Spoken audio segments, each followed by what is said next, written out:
할렐루야! 다손이 매일 묵상 요한계시록 바르게 알기 78번째 시간 깨어있으라 란 제목으로 오늘 묵상 함께 하겠습니다. 본문은 요한계시록 16장 전체인데요. 15절만 읽도록 하겠습니다. 보라, 내가 도둑같이 오리니 누구든지 깨어 자기 옷을 지켜 벌거벗고 다니지 아니하며 자기의 부끄러움을 보이지 아니하는 자는 복이 있도다. 오늘은 계시록 16장의 마지막 묵상이 되겠습니다.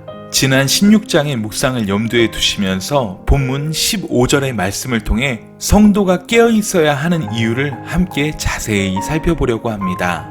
15절입니다. 보라, 내가 도적같이 오리니 누구든지 깨어 자기 옷을 지켜 벌거벗고 다니지 아니하며 자기의 부끄러움을 보이지 아니하는 자가 복이 있도다 라고 말씀합니다. 우리가 가장 주목해서 보아야 할 것은 내가 도적같이 온다 라는 말씀입니다. 우리 주님은 분명히 다시 오십니다. 복음서의 내용을 토대로 말씀드리면 번개가 동에서 서로 치는 것처럼 만민이 볼 수 있는 모습으로 오실 것입니다. 그러나 도적같이 오십니다. 언제 오신다고 광고하고 오시는 것이 아닙니다. 어느 날 갑자기 오신다는 것입니다. 이것이 우리 신앙생활에 너무 중요합니다. 주님이 오시는 날을 알고 미리 대비할 수 있으면 잘못 살다가도 그때 가서 잘 살면 되지만 도적같이 오신다는 것은 대비할 수 없다는 것입니다. 그러하기에 성도인 우리는 자신의 생활과 삶이 주님을 맞을 준비가 항상 되어 있어야 한다는 것입니다. 우리 주님은 지혜로운 다섯 처녀 이야기를 하시면서 생각지 않은 시기에 신랑이 온다는 것을 말씀하십니다. 악한 사단과 그의 세력들이 최후의 전쟁을 준비하든지 안 하든지 시기가 어떠하든지 상관하지 말고 너희들은 깨어있으라는 것입니다. 자기 옷을 지키라는 것입니다. 사대 교회에는 옷을 더럽히지 않은 성도들이 있었습니다. 그리스도로 옷 입으라고 말씀하기도 합니다. 라오디게아 교회에게는 흰 옷을 사서 입으라고 하셨습니다. 그러므로 여기 옷을 지킨다는 말씀은 그리스도로 옷 입고 살아가는 성도의 믿음과 생활을 지칭하는 것입니다. 자기의 부끄러움은 죄를 지칭하는 것이 아니겠습니까? 깨어있음의 핵심은 그리스도로 옷 입고 살아가는 것입니다. 그 가운데 라오디게아 교회는 가장 깨어있음과 거리가 있는 교회로서 나는 부자라 부요하여 부족한 것이 없다 하니 내 곤고한 것과 가련한 것과 가난한 것과 눈먼 것과 벌거벗은 것을 알지 못하도다 라고 책망을 받았었습니다. 의류도시로 유명한 라오디게아 교회입니다. 검은색 양모 산업이 발달하여 큰 부를 이루었던 라오디게아 교회에게 벌거벗었다고 주님은 말씀하셨습니다.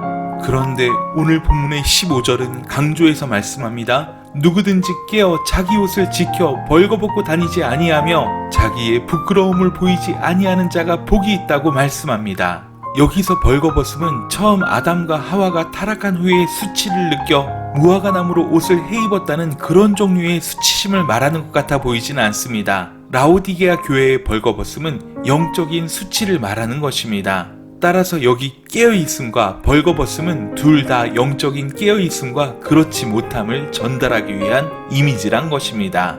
예레미야 16장 10절에 보면 타락한 유다의 백성들이 예레미야가 결혼도 하지 못하고 자식도 낳지 못하고 초상집도 못 가고 그렇다고 잔치집도 가지 못하면서 삶으로 전하는 메시지를 듣고 이렇게 질문합니다. 여호와께서 우리에게 이 모든 큰 재앙을 선포하심은 어찌 됨이며 우리의 죄악은 무엇이며 우리가 하나님 여호와께 범한 죄는 무엇이냐? 이렇게 묻는 것입니다. 이것이 무엇입니까? 영적으로 죽어있는 백성들의 모습입니다. 하나님의 말씀을 듣지도 않고 바알과 아세라를 숭배하며 여호와의 율법을 순종하지 않았던 백성들이 우리가 범한 잘못이 뭐냐고 묻는 이 기막힌 장면, 바로 이 장면이 영적으로 깨어있지 못한 백성들의 대표적인 모습인 것입니다. 말라기 시대에는 눈멀고 저는 것으로 그러한 이상한 제물로 하나님께 드리면서 내가 언제 그랬냐고 항변하는 사람들을 만납니다. 예수님께서 오셨을 때 예수님을 메시아로 인정하지 않는 사람들은 성전을 정결하게 하시는 주님을 계속해서 달아보고 도전합니다. 주님의 말씀을 듣지 않습니다. 깨어있지 못한 것은 바로 이런 것입니다. 말씀을 들어도 깨닫지도 못하고 순종할 마음이 없는 사람들, 고개를 빳빳하게 들고 불순종하는 사람들, 이러한 자들입니다. 자, 그렇다면 여러분, 깨어있다는 것은 무엇입니까? 여러 가지를 생각할 수 있지만 가장 중요하다고 생각되는 부분을 말씀드리고 싶습니다. 그건 바로 말씀이 우리들의 삶에 있느냐는 것입니다. 어떤 잘못된 행동을 할 때 말씀이 내 삶을 지배하고 있어서 그 행동을 절제하기도 하고, 또 말씀이 내 속에 있어서 무엇인가를 할 수밖에 없도록 하는 사람, 바로 그러한 사람이 깨어있는 사람입니다.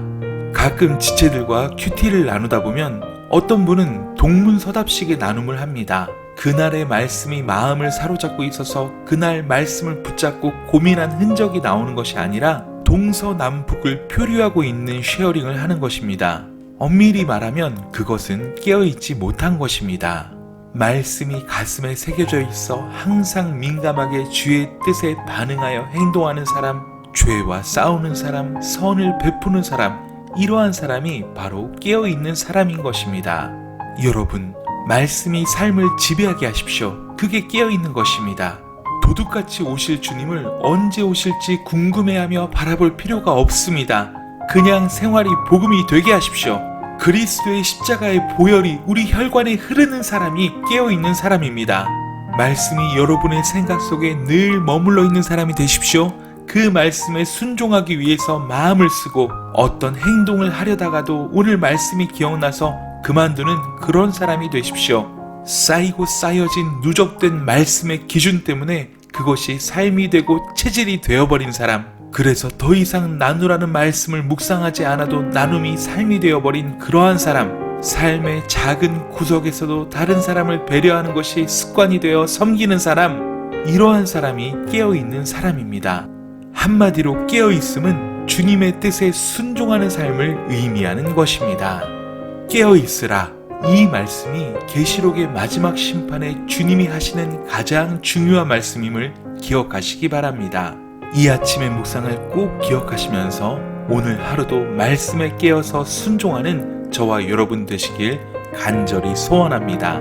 강하고 담대하여 승리하세요. 사랑하고 축복합니다. 샬롬.